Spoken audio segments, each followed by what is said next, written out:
cheer. Queens of York, the atmosphere.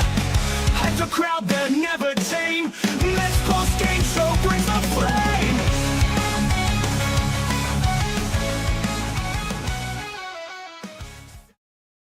What's up, Mets fans? Welcome back to the Mets PostGame Show right here on the channel as the New York Mets finished the sweep of the Colorado Rockies and a 7-2 homestand as they beat the Rockies 5-3 today with a couple of home runs from our stars and a very, very nice pitcher performance by Clay Holmes as the Mets finish up their homestand with a 7-2 record, and that is exactly what we needed to do at home as we head to the West Coast to face the Dodgers and the Rockies for a 7-game homestand. Hopefully everybody's doing okay on this Sunday, June 1st, as the New York Mets just looking good, man. 15 games over 500 for the first time this year.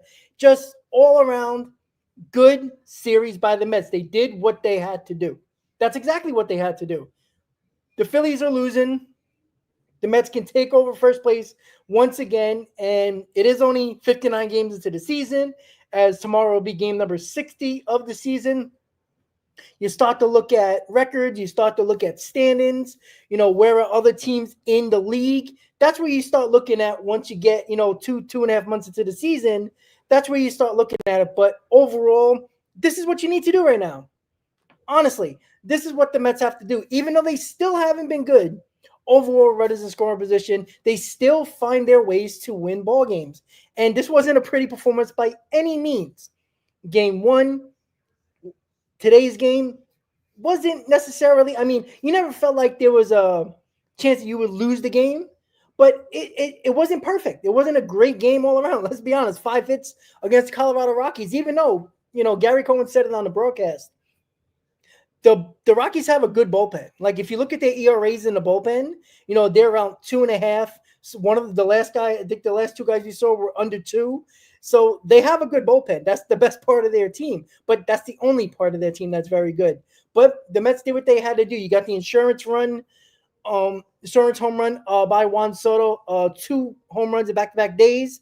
He's starting to come on. You can tell he's starting to feel it at the plate. He's starting to stare down the pitcher. He's starting to smile at the plate, doing the Soto shuffle a little bit more. You can see that confidence going little by little at the plate, and that's exactly what we need from Juan Soto right now because, again, we're going to be starting to face more and more good teams. We're going to be facing the Dodgers again, in 4 games this next series. We're going to be facing the Phillies, the Braves. So those are teams, obviously, that are not going to be easy to beat, and they're 2 of those are division teams. That's when you're going to have to look like a team that your record says you are, and you got to perform better, right? The pitching performances are what you should expect against the Colorado Rockies, right? I said 7 innings for Clay Holmes. What did that guy give me? 7 innings. Now, he did give up the lead, which, is a little annoying, but I don't know if those balls would have went out if the balls weren't flying out to right center. That seems like where that ball was, the ball was traveling today. Would have been out if it was just a normal non-windy day? Who knows? But results are results. He did give up the lead. Now, that was a little bit frustrating, but he still gave me 7 innings. Look how we finished the game. We did Reed Garrett and Diaz. 2 pitchers just like yesterday.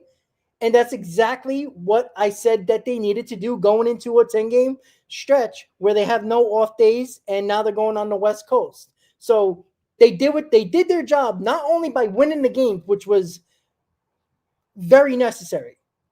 They also protected and saved their bullpen going into tomorrow's game with Paul Blackburn returning in the Mets rotation and on the mound tomorrow against the Dodgers. There is no doubt in my mind that Paul Blackburn will be pitching 4 or 5 innings, hopefully. If all goes right, he can pitch 5 innings. But I'm going into tomorrow's game, he's going to pitch 4. That's just me. Not only that I don't think he might not pitch well, I think he could pitch okay. I just think the pitch count is not going to be, where it needs to be, obviously. Maybe 75, 80 pitches, maybe pushing 85, maybe. You have one long inning, your start's kind of shot when it comes to pitch count. So I do think that saving the bullpen like the Mets did in this series, specifically the last 2 games of this series, and only using 4 guys in 2 games is huge. And 4 different guys, by the way. So now you got basically, for the most part, a rested bullpen going into tomorrow when you got Paul Blackburn going to be very limited in innings, and you're going to probably need 3, maybe 4, possibly 5 guys out of the bullpen in tomorrow's game in Los Angeles. Again, I like the fact that the game, it's a day game. Obviously, it's travel day. The Mets got to get to the West Coast. They'll get in later tonight, obviously. So, they got around the 24-hour turnaround in LA while they, get ready for the 4-game series against LA. And LA has been red hot. I'm not sure what time the game is. I'm assuming it's Sunday Night Baseball for the Yankees and Dodgers, if I'm not mistaken. I think that's what it is. I mean, why wouldn't it be, right? I mean, everybody loves that matchup anyway, even though it's been a no contest, right? So it's ESPN game tonight. So we'll see what the Dodgers do against the Yankees. But the Dodgers have been playing very well. I think they won 7 out of the last 10. So they've been much better after since playing the Mets when they lost the series. So they've been playing well. And they've been hitting the ball like crazy. They've been destroying really good pitching.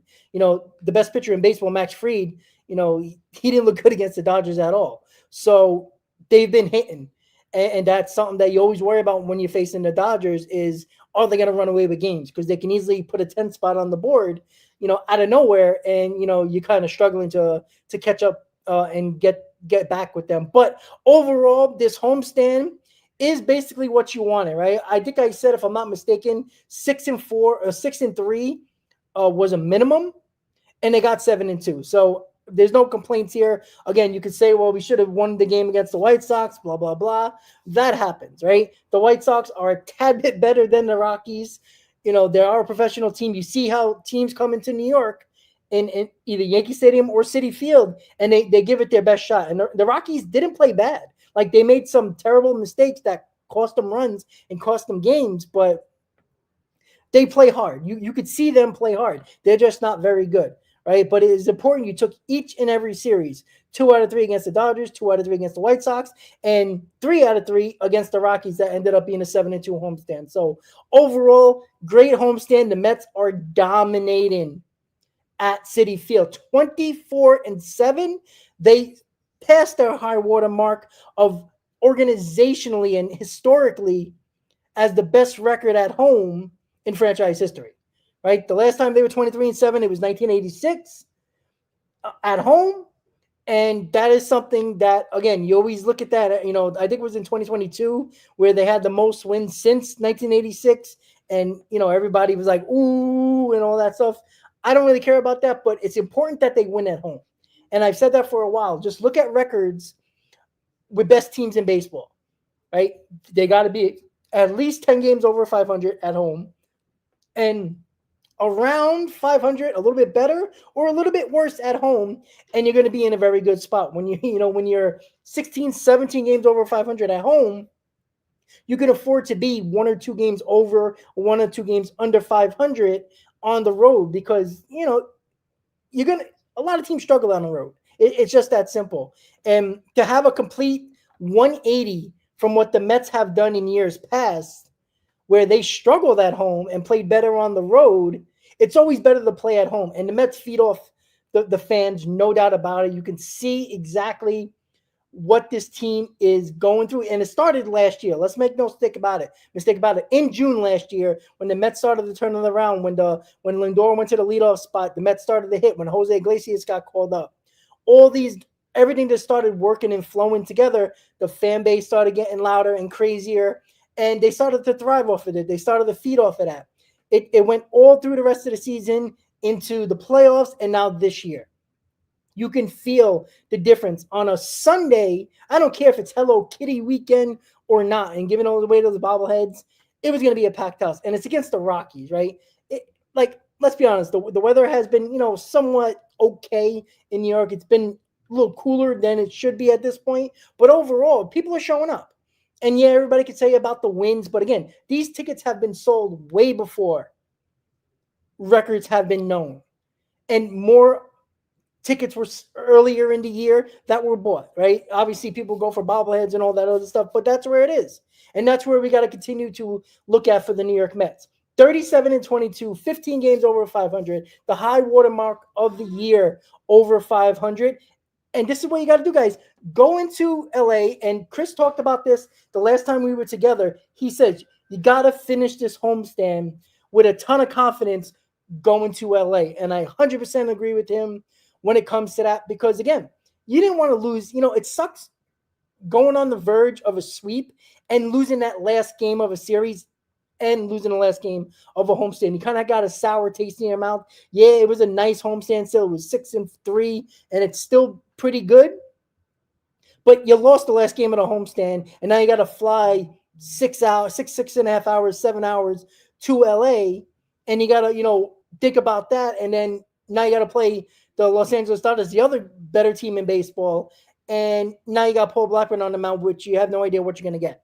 So this is where we are when it comes to the New York Mets. But overall, guys, they still haven't clicked on all cylinders when it comes to the offense. And they're 15 games over 500. Now, you can give a lot of credit to the pitching. It's been a big reason. But even with the tough stat of runners in scoring position, the Mets are still getting their runs when they need them. That Lindor home run, that to make it 4-3, and then the Soto home run in the bottom of the 8th to give us an insurance run. That's where people don't talk about that enough. Go to look at the stats for the Mets in late games. They're outstanding. And it's not even about runners in scoring position. They're hitting big home runs.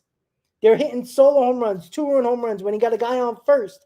It's not going to consider in runners in scoring position, obviously, but they've 7 through 9, they've been outstanding, specifically at home. But overall this season, they've found ways to win. When they keep a game close, either they're tied or they're down a run or up a run, they find a way to get the job done.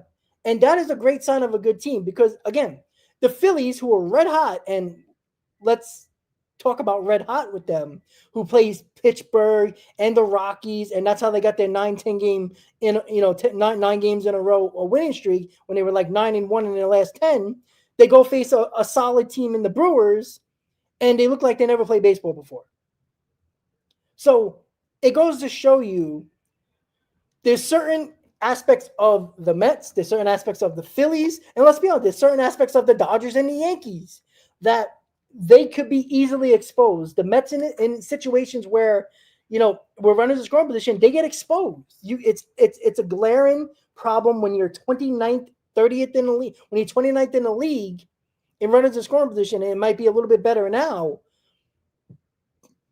That's a glaring problem.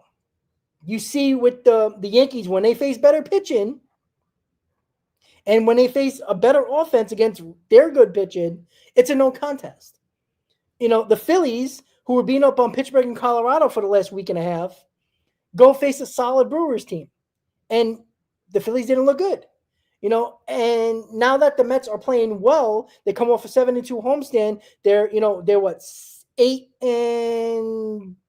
in their last 10. This is what the Mets need to do. While you're figuring everything out offensively, you keep winning ball games the way you have. Close, low scoring. I mean, this is kind of a mid-scoring game with not a lot of runs, 8 runs in a game. But I would say this is kind of on the lower end of scoring for the most part. This is what they need to do. They got to find a way to win ball games. And the clutch hitting, even though the runners in scoring position sucks, they've found ways to hit the go-ahead home run, the insurance home run. They've been hitting the ball over the wall when they need to.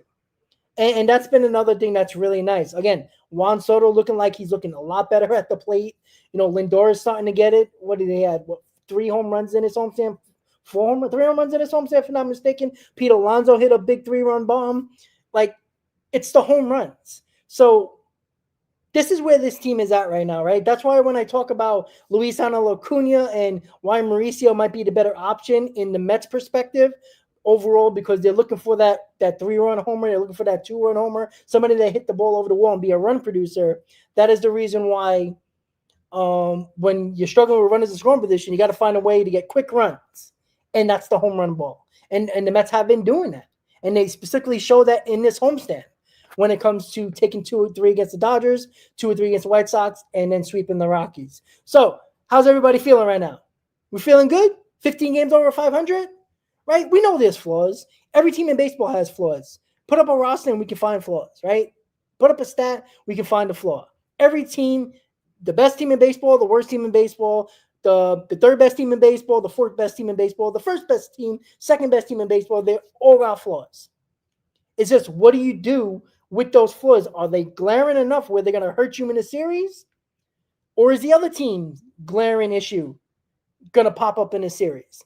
This is where the New York Mets, in this 4-game series coming up with the Dodgers, is going to be telling on either end. Because when the Mets face the Dodgers in Citi Field, the Mets kind of simmered down their offense. The offense didn't look good at Citi Field. And then right after that, if you look, the Dodgers left Citi Field and they started hitting like crazy. In their last couple of series, they've been hitting like crazy. They scored what? 26 runs in the first 2 games against the Yankees. And I think the series prior to that, they scored about 20 runs. So they're scoring a lot of runs. They scored a lot of runs after Citi Field. And kudos to the pitching, the bullpen, and the rotation. They basically controlled their bats when the other teams couldn't. So that is a plus side on the Mets. But again, we talk about tomorrow. I don't like the fact that they're putting Paul Blackburn to start the series. I think that is kind of like trusting the offense and the bullpen to do what they have to do to kind of even out the Paul Blackburn start. But you never know. You never know. Maybe Paul Blackburn will surprise us all. Who knows? So what's up, guys? Let me see what's going on in the comments right now. I know you guys are going in like crazy right now. Let's see. I think Danger. I missed a lot of comments, guys. I'm sorry. They're only popping up now, and I just see a lot more, and they're flying over right now. Let's see. Danger. Okay, there we go. Do you think Soto is dialing in, or is it back-to-back home run days just a flash in the pan? I would have thought so if it looked different than his first time hitting a couple of home runs in a series. What was that? About 3 weeks ago, almost a month ago, early in May, when he had a couple of home runs and it looked like he was starting to get going. But he looks different at the plate, right? Even when he hit those home runs, he was batting over 300 in like the last 10 games in early May, and he had a couple of home runs. His OPS was over 1,000. He still didn't look right at the plate.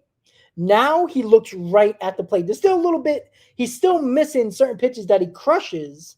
And you saw him frustrated, hitting the bat in one of the at-bats earlier in this game because he's just missing. He's just off a little bit, but his timing's back. You could see the confidence. The Soto shuffle is back. Him staring at the pitcher's back. Him smiling when he just misses a pitch. That's all coming back. So along with the success of the results, you could see the confidence at the plate now and what we're used to seeing from Juan Soto at the plate. Not all there yet, but I think he's starting to get dialed in to answer your question. And that's a great sign. Because, again, we're going to need Juan Soto to carry his team for a week or two, maybe even longer, when people start to struggle. So that's where we have to, hone him in a little bit. And, yeah, Pete Alonso has carried him. Lindor has carried him.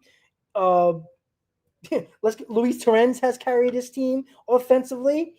Sooner or later, it's going to be Juan Soto carrying his team. And when he gets going, it's very hard to stop him. So that's where we are when it comes to the Mets offense. Again, runners in scoring position is still going to be an issue. It's going to be hard to get from 29th to like 10th or even middle of the pack with stats with runners in scoring position getting it done. It's going to take time. It doesn't happen over 2 weeks. It could if you're excellent with runners in scoring position and you don't miss many opportunities, but it's going to take around a 3-4 week stretch to get back where we need to be. And then we talked about this. Me and Chris talked about this on many shows. If the Mets were 15th, 16th with runners in scoring position in baseball, they might have 10 more wins.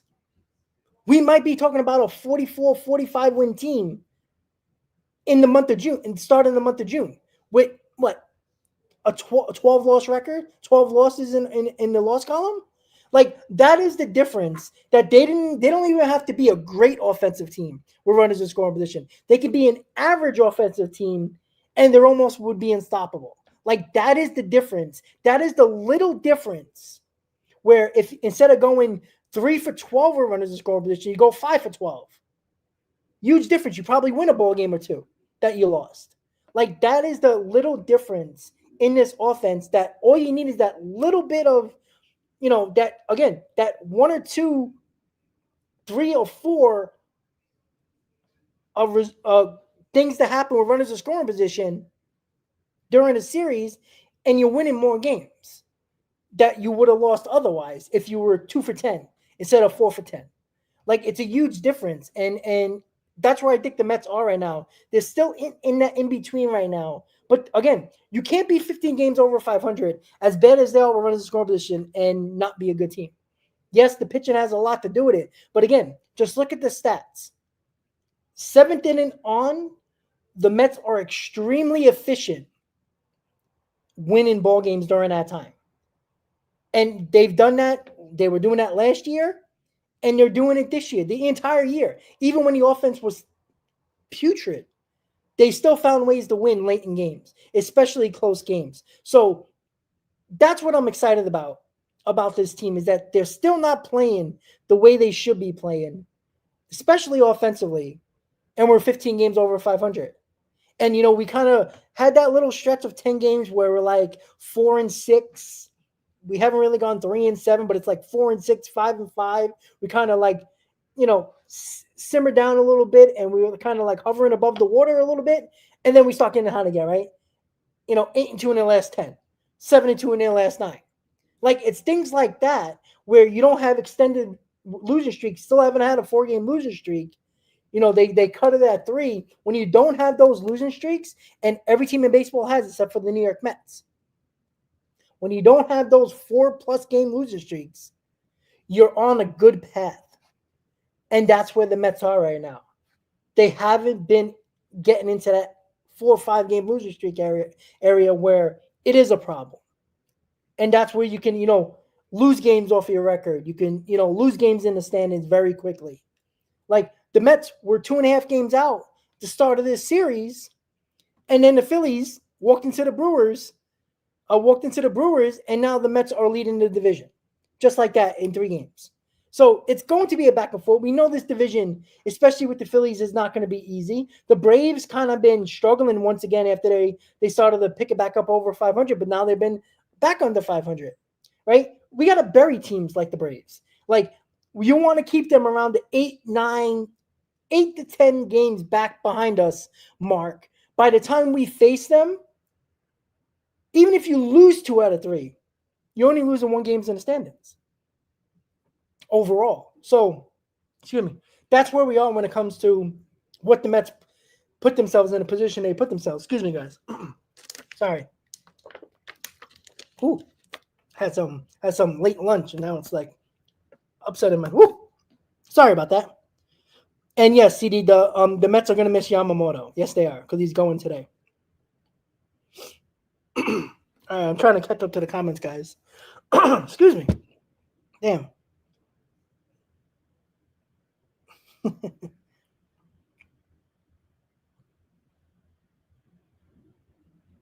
Let's see. And yeah, Joel, I agree with that with the first year agent star syndrome. Yeah, I think that's what it is. Like we saw with Beltran, we saw with Lindor. Even though Lindor was a trade, he did sign that big contract prior to the season. And that is something that, a lot of people don't talk about. Like you can, but I don't care. You play for the Yankees, you play for the Mets. It's a different ball game when you get a huge contract, and it's still a new team. It's still New York, but now you got the contract over your head, right? Juan Soto has never had to play with a big contract like that. Obviously, he was playing through his first 6 years salary with arbitrations since coming up through the league. So he never had to deal with that. He was never the highest paid player on any of the teams. It was always somebody else. And that is where, that's a whole different mindset. When everybody's looking at you to do it every single time. It's a huge difference. So, yeah, I don't care who you are. You're going to have issues. And Met fans act like we never seen this before. When we've seen it with Piazza, we've seen it with Lindor, we've seen it with Beltran. And they've turned it around after that first season. And if you look at it late in the seasons of their first year, they started to pick it up a lot more, and they started to get more comfortable. And Beltran, look at his numbers ever since that year. Piazza, same thing. Lindor, same thing. So Soto's going to be fine, right? He deserved every angry comment and pissed off Met fan about his start for the first 59 games of the season. Well deserved. But to think that he's not going to be fine is silly. For Yankee fans to troll Juan Soto and Met fans like they weren't begging and screaming and crying for their owner to sign Juan Soto before the Mets did is idiotic.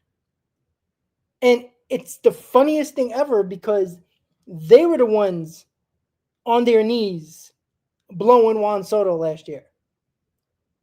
And how many chants of sign Juan Soto did the Bleacher Creatures do? So they forget how much they were on their knees the entire year. And then when they got butthurt because he didn't choose them, every day they have to troll when Soto doesn't strike out, come out in a big spot. It's like, you guys do remember that you would never made the World Series and probably lost against Cleveland if it wasn't for Juan Soto. And that's the funny thing. So did I expect him to come out the gates right away? Yeah, maybe in the back of my mind, I'm like, man, that'd be cool, right? Shut up, Yankee fans. Shut up the naysayers. Shut up all the media that does not like the New York Mets. And yeah, but that's why you have teammates. There is not one single person that can, this is not basketball. There's not one player, especially in baseball, that can take your team to a bad team to a great team. Just like that. It takes everything. It takes everybody. And we all know that about baseball. All right, let's go. Christina, how you doing? Yeah, right. Yeah, it was that one night stand. Yes, it was that one night stand that was so good, but she didn't want a relationship. She wanted a little fling. Juan Soto wanted a fling. It was cute. Haha, love me. And he knew he was leaving. After that comment, after the World Series, they lost. He knew he was leaving. Everybody knew he was leaving. Yankee fans didn't want to believe it. I said it from day one. He's going to the highest bidder. I had no doubt in my mind Cohen was going to be the highest bidder. So, yeah. That's what it was. Stefan, I agree with you. I'm worried about the Dodgers as well. I said it. I don't like the Blackburn. Now, McGill was going to get a start in this series, right? I knew that. I just don't like putting Blackburn basically to the fire his first game back. Like, you couldn't have fit him in against the Rockies. Like, I'm not saying that he would have pitched well against the Rockies, but he would have been at home at least. Now he has to go on the road. Now, I do believe he flew to LA earlier than the team. So he's already there, so he doesn't have to make that long trek overnight, into the night, into the early morning. So he gets, a good night's sleep, and he's already there, get the jet lag out and all that stuff. But it's Paul Blackburn. So now, again, we need the offense to step up, right? We're not going to see more than 5 innings from Paul Blackburn. I'd be shocked if that's the case. Really shocked, but that's what we're probably going to get. Thank God for Kodai Senga and Clay Holmes going 6+ yesterday for Senga and 7 today for Clay Holmes, because we only used 4 bullpen arms in 2 days when the Mets on average are using 4 guys a game. So that's huge going into this stretch of games with no off days, going to the West Coast against the Dodgers for 4. I'm not happy with it, but if the Mets are not worried about that, maybe we should show a little bit more confidence in the overall decision of the Mets decision makers, right? That's the only thing I can think of. Because the offense is starting to get it together a little bit, right? They're not scoring a ton of runs, but man, are they hitting those clutch? They're getting them clutch runs when they need to. They're hitting the home runs when they need to. So maybe they just believe that the offense and the bullpen is gonna do the job. And if Paul Blackburn can give you 4 innings, hopefully 5 and 3 or less runs, or even 4 or less runs, they take it. And honestly, to me, if you say today, Paul Blackburn's going to throw 5 innings, 4 runs, 7 hits, maybe a home run or two, I believe the Mets will be in the ball game. And if the Mets are in the ball game this year, they've shown they won those games, especially close games. So give me 5 innings, 4 runs, and I'll take that to the bank with Paul Blackburn, because that gives my team, the offense and the bullpen that has been holding those runs from what the starters has given up, and give the offense a chance to attack away at the lead. And I think the Mets can do that. And now that's what I think the Mets are thinking, saying, all right, the offense is starting to look a little bit better. The bullpen has been outstanding. Let's get 4 innings at the least, 5 innings at max, 4 runs or less from Paul Blackburn. Again, I'll take 5 innings, 4 runs, and I think the Mets will be in the ballgame. Tack away a little bit. The Dodgers haven't announced a starter yet, but I am going to check again, because I checked like an hour ago and they had TBD, and it's still TBD. So I don't know who's going. We know we're going to miss Yamamoto because he's going tonight. So we're not facing Yamamoto. So maybe they're bringing, I don't know what the Dodgers situation is, but maybe it's a pitcher that isn't good either. Or that, they're bringing in maybe an opener they're doing tomorrow, which should benefit the Mets. So we'll see. We will definitely see. But overall, am I excited about Paul Blackburn being back? No. But it is another arm. Because I think as soon as Montas comes back and then Shomania comes back, McGill and Blackburn, either one of them are going to be in the bullpen, or McGill will be in the minors and Blackburn will be in the bullpen. So that's where I think is going to happen. But the Mets want a 6-man rotation. They want to give guys extra days off. They want to give them a 5th day off. Why is that? Because they need Clay Holmes to go 6 or 7 innings. They need Kodai Senga to go 6 or 7 innings. They need David Peterson to go 6 or 7 innings, so on and so forth. You're not going to give guys extra days off unless they're not pitching well and they're struggling and they got a high pitch count early in games. They're not going to go deep into games. But if they're pitching well, or even if they're not pitching great, but they're giving you innings, they're giving you length, that's what that extra day is for, is that you can push them to 100 pitches to 105 pitches and 6 or 7 innings. That's the idea. At least I hope that's the idea of going to a 6-man rotation, not just to give guys days rest so they can pitch 5 innings. They can do that on regular rest. So my thought process, and I think that's what the Mets are thinking, is that 6-man rotation means extra day, but you're going to go that extra mile when we need you to.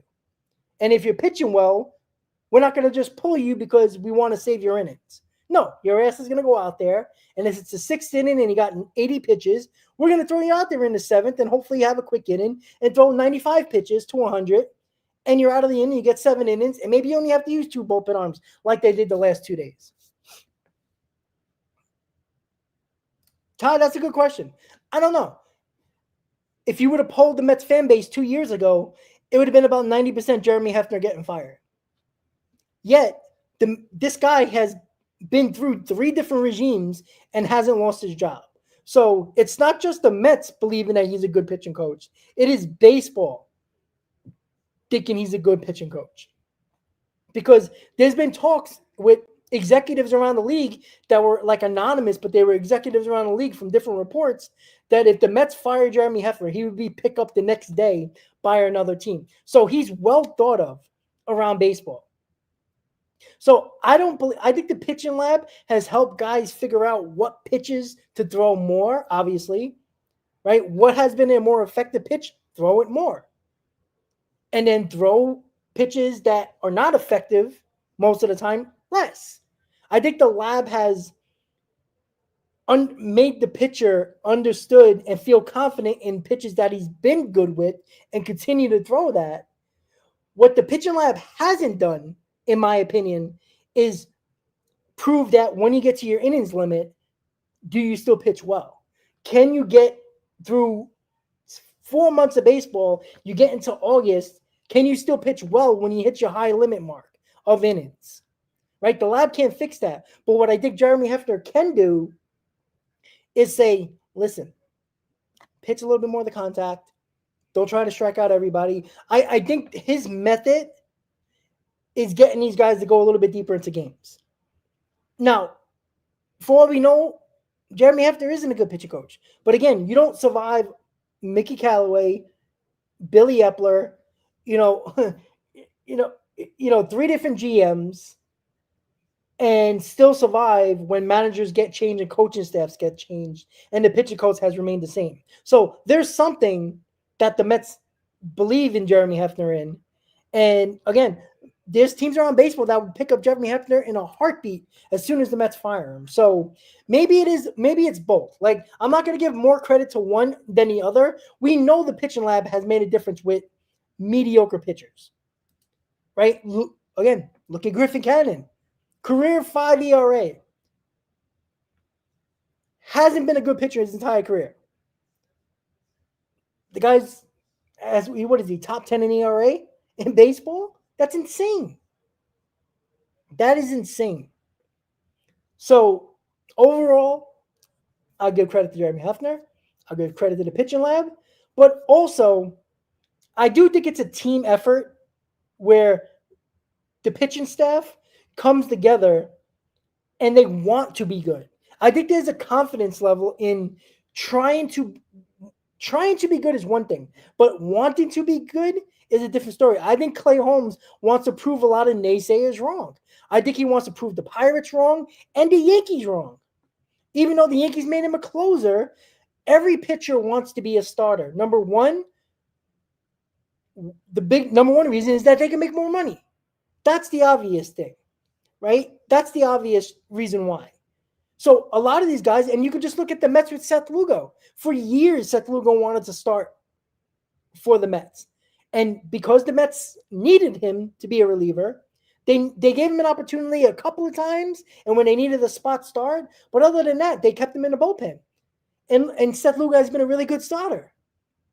So it's stuff like that where I think it's the want of these guys as well. Griffin Cannon probably needed to change the scenery, and going to LA and the second team to New York. Yes, the second team, but it's still New York. I think a change of scenery, it helps guys. Clay Holmes went from the Yankees to the Mets, stayed in New York, but he got the opportunity of doing something that he probably wanted to do his entire career once he got traded from the Pirates to the Yankees, and they made him a reliever. So I think it's a want factor as well, that they want to prove to other teams that they messed up and they gave me a chance. The Mets gave me a chance. David Stearns says, I'm going to give you $4.5 million, even though you suck your entire career with the Angels, but I believe in you. I think there's a factor to that where having a team want you and believe in you is huge. And that makes you want to work harder. That makes you want to try different things and say, you know what? I don't like what they're really telling me, but they want me to be here. So let me listen a little bit more. Let me try to do something that I probably wouldn't do otherwise. I think little things like that help you just mentally. Is it going to last with Clay Holmes and Griffin Cannon? I have no idea. But for the first 59 games of the season, it's been damn good. So overall, this organization has just been outstanding when it comes to picking the players. And this only ain't David Stearns, by the way. This is his staff. This is his scouts. We forget about that. When David Stearns came in here, Steve Cohen and David Stearns basically wiped out that department. The scouting department, directors of scouting, guys under Stearns that are like baseball guys. They got rid of everybody. They brought in all new guys, top-end guys, top scouts from different teams. Obviously, they paid these guys more to leave teams or they wouldn't leave. Different scouts from different teams that are top-line scouts, directors of scouting in Asia and Dominican Republic and all over the world. Local scouting, North American scouting. assistant GMs. These are all top line guys that everybody tries to get their hands on or tries to keep. But because Steve Cohen, and don't think this doesn't matter, because Steve Cohen has the money, and it's not just the product on the field and the money spent on the field. It is the money put in scouting and analytics and the pitching lab is why David Stearns looks like a genius. Now, a lot has to do with him making the final call, but it is the guys that he has under him that he's telling, hey, scout this guy. I think there's something to him. You don't think they were scouting Griffin Cannon last year? He might have been an option to be traded last year at the deadline. That's the thing. Now, I'm not going overboard here. I'm not getting too excited because it's only 59 games into the season. The next 60 games can tell a whole different story. But we can't predict the future. All we can do is look at what they have done right now. And right now, they've been one of the best pitching staffs in baseball. So far, so good. And you know what? I don't know if you heard that, but I just knocked on wood. Let's continue that. The Mets win 5-3. Sweep the Rockies 7-2 homestand. Now they head west to play the Dodgers and the Rockies. We'll see what happens, guys. Obviously, it's late games in LA. Probably can't do a lot of post games, but I'm going to do my best to do pre-games. I believe Chris is going to be available for pre-games and post games most likely, but we will have shows for this series for sure. So the Mets are 15 games over 500, 37-22. First place in the NL East. What a homestand, 24-7 at home. Ready for a West Coast trip for our New York Mets. Thank you for tuning in to the Mets post-game show right here on the channel, on X, and on Twitch. Have a good day, guys. Enjoy your week. Happy June. And we'll see you next time on the Mets post-game show, guys. Have a good night.